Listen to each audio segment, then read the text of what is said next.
کسی گاؤں میں ایک کسان رہتا تھا۔ اس کی 2 جوان بیٹیاں تھیں۔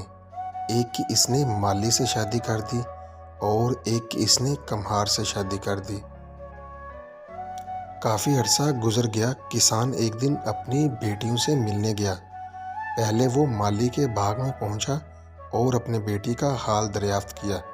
بیٹی نے کہا، اللہ پاک کی بہت رحمت ہے، یوں تو میرے دل کو کوئی غم نہیں، مگر خدا سے ہر دم یہ دعا ہے، اگر ایک بارش ہو جائے تو میرا یہ باغ ہرا بھرا ہو جائے۔ اگر 2-4 دن اور پانی نہ ملا تو سارا باغ سوکھ جائے گا۔ کسان اپنی بیٹی کو دعا دے کر وہاں سے روانہ ہوا اور کمہار کے گھر میں چلا گیا۔ بیٹی کو خوشحال دیکھا اور ادھر ادھر کی باتیں کی۔ بیٹی نے کہا، باقی تو اللہ پاک کے کرم سے سب ٹھیک ہے، لیکن ایک فکر مجھے بہت کھائے جاتی ہے۔ ہر روز بادل چھا جاتے ہیں جبکہ بنائے ہوئے سارے برتن سوکھنے کے لیے رکھے ہیں۔ ہر وقت یہی دعا مانگتی ہوں کہ خدا کرے کہ بارش نہ ہو۔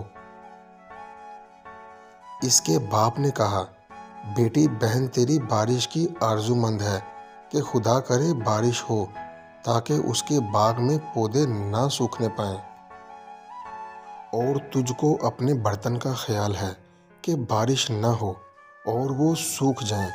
میں تو بیٹی حد سے زیادہ پریشان ہوں کہ خدا سے کیا دعا مانگوں۔ دونوں صورتیں یقین کی ہیں۔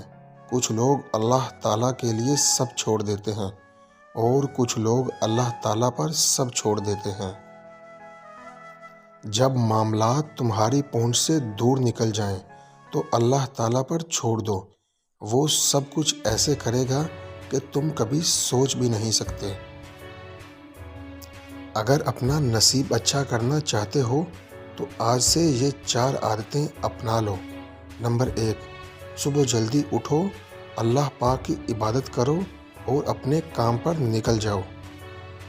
نمبر 2، جب شام کو تھک ہار کر گھر واپس آؤ تو اپنے کام کا غصہ اپنی بیوی اور بچوں پر مت نکالو، کیونکہ بیوی سارا دن گھر میں کام کرنے کی وجہ سے تمہارے 2 پیار کے بول سننے کے انتظار میں ہوتی ہے۔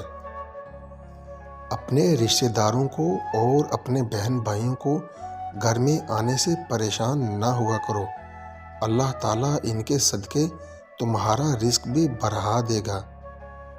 نمبر 4، اپنے ماں باپ کی خدمت میں کوئی کسر نہ چھوڑو، کیونکہ ایک ماں باپ ہی ہیں جن کی دعا خدا بہت جلد قبول کرتا ہے۔